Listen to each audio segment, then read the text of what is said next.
Happy Hob Dinner,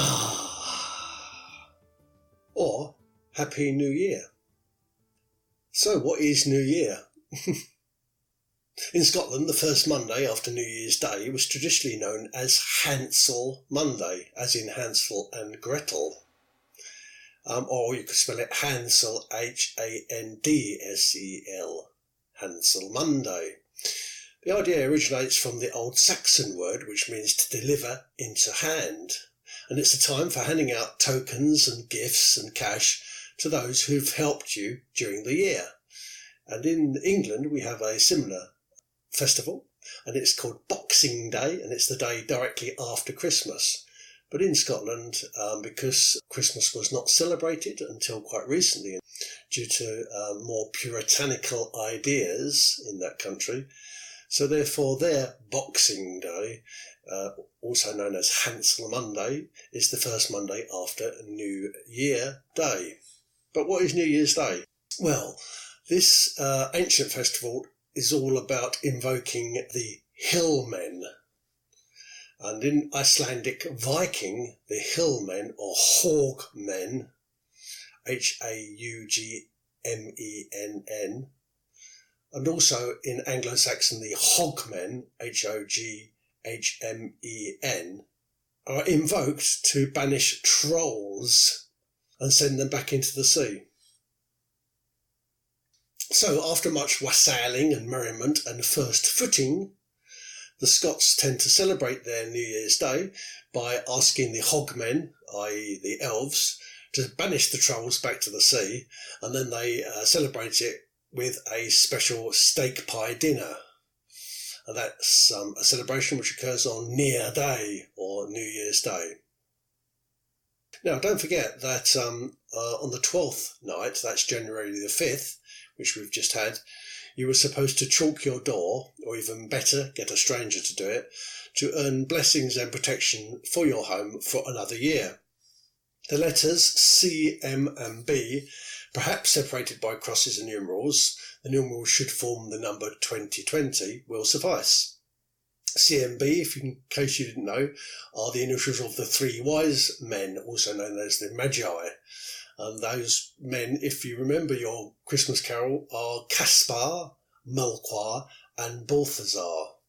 But also, CMB is the initials of a very short prayer, and it's Christus Mansionum Benedict, which means just simply, Christ bless this house.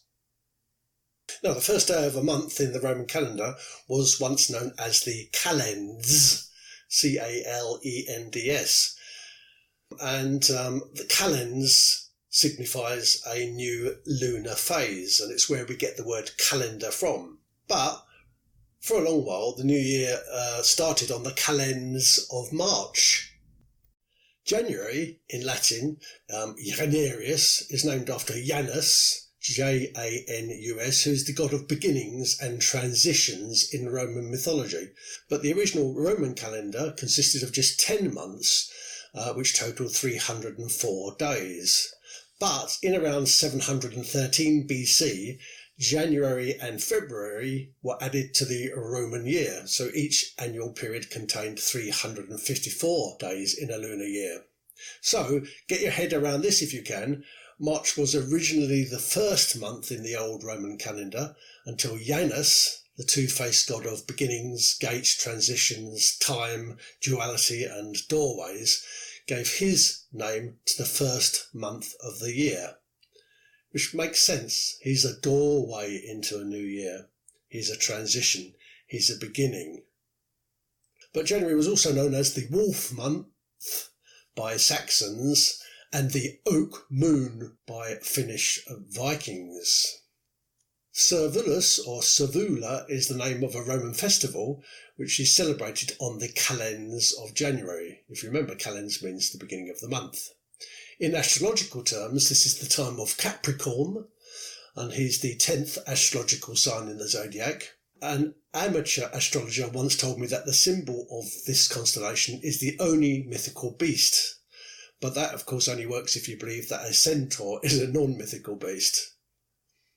And perhaps you do, by the way. If you listen to this podcast, it's very good chance you do believe that Centaur actually exists.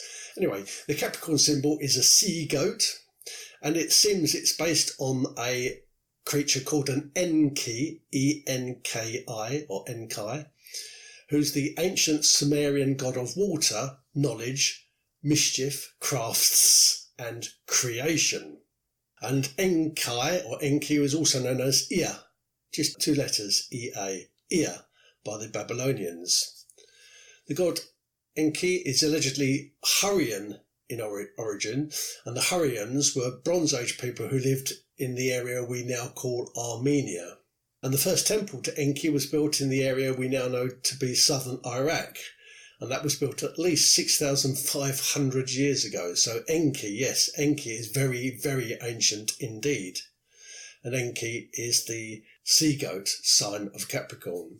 Now, Enki was the keeper of the divine power called Me, M-E, the gifts of civilization, and therefore is often portrayed wearing a crown of divinity, and this crown of divinity is horned. He's also considered to be the master shaper of the universe, the god of wisdom, and the master of all magic. So Enki is a pretty powerful character, and because Enki comes from the water, perhaps he comes from the Milky Way, which is kind of water in astrological terms, then he brought everything into being from water. Now, for astronomers, the constellation is located in an area of sky called the sea, or called the water, and it consists of many water-related constellations, so not just Capricorn, but also Aquarius, Pisces and Iridimus. Unsurprisingly, really, Capricorn, the original sea goat, is often also identified with Pan. He's the god with a goat's horns and furry legs, and he saved himself from the monster Typhon by giving himself a fish's tail and then diving into a river. So you see how the goat and the swimming fish are connected. Now, Pan is a proto-Indian European god, and I've discussed him many times before. He's the rustic god of the wild, he's the god of shepherds and flocks, and the nature of mountains. And as the character Pushan, so Pan is also Pushan, Pan is connected to the sea goat Capricornus. As the character Pushan, he acts as a psychopomp and is the oldest or the most ancient of all deities. So, to bring this idea and these ideas about New Year to a conclusion, when you're wishing your neighbours and your colleagues and your friends at work a Happy New Year, think about this. You are perhaps calling on the sleeping Hogman to protect them and their families from marauding trolls. You're wishing them a fortunate wolf month. You're wishing them a fortunate oak moon. And you're invoking the master shaper of the world, Lord Enki himself, who, with the piper at the gates of dawn, will hopefully bring your friends and family prosperity. Happy Hogmanay, everybody. Happy New Year. And keep listening.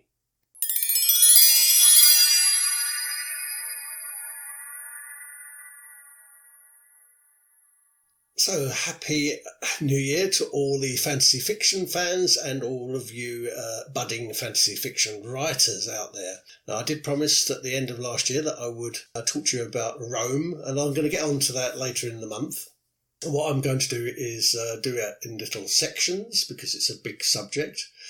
But first of all, I wanted to talk about writing your own fantasy fiction novel. Now, the reason I want to talk about this over the next 90 days is because I'm currently writing my 85K90 novel, 85K90. And that's a challenge which I've taken part in before, in previous years, and it's a challenge to try to write 85,000 words in 90 days. And by the way, I don't cheat myself, I write a new novel from scratch when I enter this type of challenge. So this will be an entirely different project to my NaNoWriMo manuscript that I wrote towards the end of last year. Anyway, over the next 90 days, I'll try to provide you with the first steps that you will require when you write your first fantasy fiction, or when you write your next fantasy fiction, or if you're a writer in other genres, you might be thinking about writing in fantasy fiction, and I'm going to try to provide you with some of the first steps that you might require. On the other hand, you might be an experienced writer. You probably are more experienced than me. And if you are, then there's nothing wrong with listening to some new tips and ideas. Or you could just give this bit a miss. It's up to you. Anyway, I'll continue to give you some magical, mythical facts and news, but also begin to start proposing some advice for your own work. Anyway, I think it's start to develop a fantasy fiction novel with you, and we have to start somewhere. So I think you will be asking, what literary element will come first? Is it character? Is it plot? Is it theme? Or is it something else? Well, you might have some juicy ideas already about your character and your plot, but what about theme? My belief is that this must come first. Oh, scheiße! Or a word to that effect. I hear you whimpering. Yes, I know it will make your brain hurt, but think about it like this. Did Tolkien really start with a barefooted, fattish weed smoker? Did he even know where his main protagonists would take him? For example, academics suggest that Lord of the Rings was initially intended to be one volume, so I suggest he did not know where his characters would take him. My guess is that he thought about his theme first, and that's what I want you to do. So what's the theme? Well, it's the story's big idea. Tolkien's big idea might have been something along the lines of, will the meek inherit the earth, or will they be tempted by evil along the way? And likewise, in the Chronicles of Narnia, you have to ask yourself, is it just about a bunch of kids who use a magic wardrobe to visit another world? Lewis, as we know, had been toying with the wardrobe idea for years anyway. Or is it a book about a terrible witch, a white witch, who was probably based on H. Rider Haggard's She anyway, who finds herself at war with a larn-hearted king god? No, I guess neither of those things. I guess C.S. Lewis started with a theme. And C.S. Lewis's theme was redemption. Something along the lines of, could guilt, as opposed to sin, ever be forgiven? So I suggest you start with a theme. You start with a big idea, and this big idea should be firmly rooted into the back of your mind, so that your characters and later your plot will be easier for you to sketch out. Now, I don't expect it will be easy for you, but it will be a lot easier to work out your theme now than later. And the reason it's not going to be easy for you is because it's not a tangible thing. You can't actually put your fingers on the theme. Nevertheless, it will be likely that the theme will set the tone of your work. And so because of that, that's why I think it's important that you start with a theme. So, how to do it is just make a rough note. A hazy idea will do. And then let that haziness ferment in your brain for a while. And once you've let the idea slush around in your brain for a couple of days, or at least one day, then once you've done that, try to write down what's known by writers as a thematic statement. Now, once you've done all those things, your thematic statement might look like something along the lines of, does love have the power to destroy lives? Or, is the world filled with morally grey characters, or are there truly good and evil characters? Or, what are the consequences if a person seeks power over love? Or, will only the fit survive? Or, can a person overcome prejudice to bring about justice? All these are thematic statements. Another good one is a person who runs away from society also running away from themselves? Now, you'll notice how these thematic statements tend to be about the universal human condition, or the universal truths that we know are human. And don't worry if your book is going to be about dragons or elves or aliens or warthogs or robots. The point is that it will be read by humans, one hopes. So therefore it must appeal to their nature. Now, don't worry if your theme doesn't seem to be very original, then it might be something similar to the ones that I just read out. And on the other hand, please don't nick mine, but mine will probably be something along the lines of, and this is the theme for my fantasy fiction novel I'm writing with you over the next 90 days. And it will probably be along the lines of, can a person have two sides to their character, or does one side have to die to allow the other side to live? Now, please don't copy mine, but you can, if you want, play around with the ones I mentioned earlier. Try to think up your own theme, and also try to develop just one theme. If it looks like your sentence, your thematic statement is too long, it might be because you're trying to put two themes together. So try to distill it down a bit to one theme. Now, don't worry if it's difficult to get hold of this theme. It will be difficult because, like I said to you, it's not something you can hold on to. It's not something you can grasp. If you are a member of Reedsy, Reedsy, or even if you're not a member, you can still have a look at it. You can try a little quiz. It's a gentle little quiz, and it's about themes. And I'll put the link onto the show notes for you. Now, once you begin writing your first draft, you'll find that your theme will become rooted into your mind, and it will help to bring out your character's flaws. And it will also help to bring out any obstacles that she, he, or it will have to overcome in order to reach any conclusion. And, depending on your ability, it might also reinforce your motifs. So your theme will help you create the rest of your novel. Now, don't worry about all of the other things right now. What I want you to begin with over the next 7 days is to begin with a theme. So work out your theme. If you want to let me know what your theme is and you want to share it with others, then tweet me at Neilmach, Neilmach, all one word. And also put the hashtag mythmagic, mythmagic. And I'd be interested to see what your themes are. If you want any help, please, by all means, contact me and I'll give you some help. And then later in the 90 days, we'll go through plotting and characters and point of view and how to write a lot and your plot points. But for now, concentrate on theme.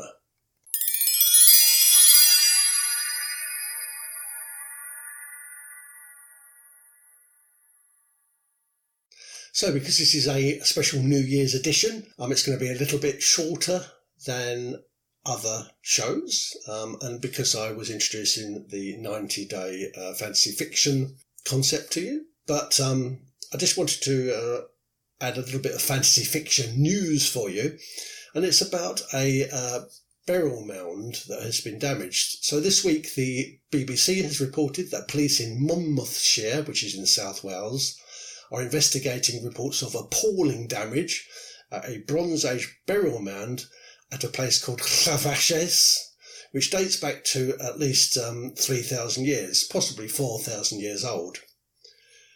It's in a place called Wentwood, Wentwood, which is the largest ancient woodland in Wales and one of the top 12 most important ancient woodlands in Britain. The BBC said that the Gwent Police Rural Crime Team has suggested that the destruction was caused by off-road vehicles. So what you get is a lot of off-roaders, four-wheel drive fans who take their vehicles off-road and drive all over the place. All land in Great Britain is owned by somebody. The only place you could drive is either on your own private land or down trackways and ridgeways. So clearly these people who have driven these off-road vehicles have trespassed onto land which does not belong to them. And Gwent Police Rural Crime Team has said that the immediate prevention measures have been put into place. Now the Woodland Trust has shared pictures of the damage to the Wentwood site, and I'll put a photograph on my show notes. And the site manager, a bloke called Rob Davis, says that the damage has been an ongoing problem.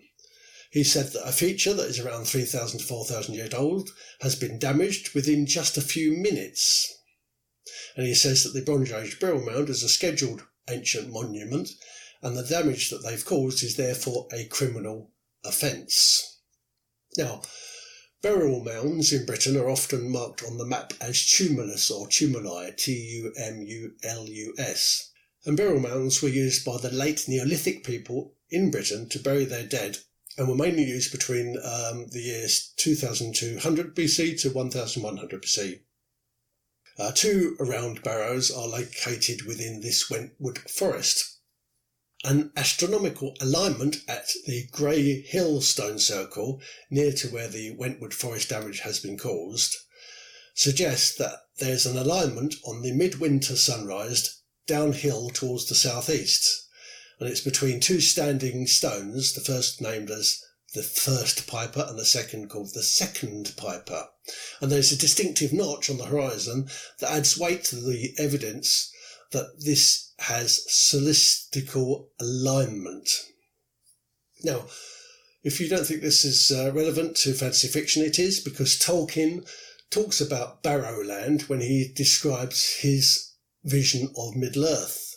And of course, the famous home of Bilbo Baggins and Frodo too is a hobbit burrow that's dug into the top of the hill. And it's not dissimilar, of course, to a Bronze Age mound. And Tolkien lived on the borders of Wales, and he would have seen these burrows for himself. And I'm sure that's what started his imagination percolating, and that's what gave him the idea for the Green Barrows of Barrowland. So, fantasy fiction news, burial mound damage. So listen in next week for the second part of my fantasy fiction writer's guide, and also for some news and more fantasy fiction facts. Keep writing, keep busy, keep reading. See you soon.